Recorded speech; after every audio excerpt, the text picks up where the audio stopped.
Welcome to this video on the Sources tab of DracalView's software, where you will see all the tips to customize your data.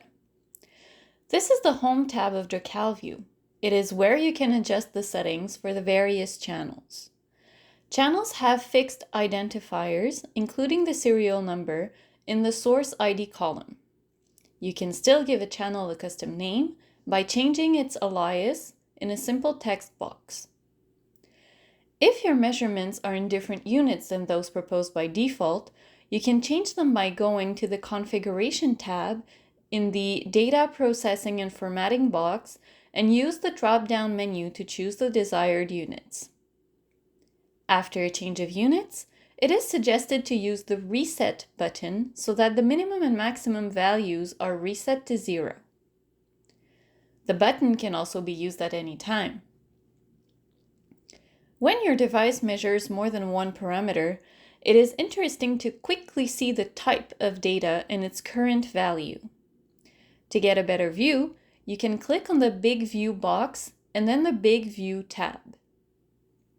If you prefer a graphical display, click on the Graph box and the Graph View tab for the desired channels.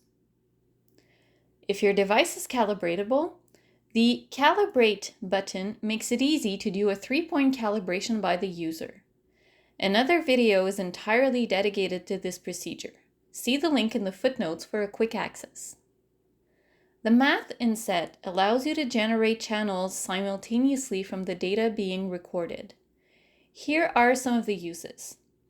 To see an uncalibrated channel from a calibrated instrument, to bring different measurements on the same scale, and to express the difference between two instruments measuring the same parameter.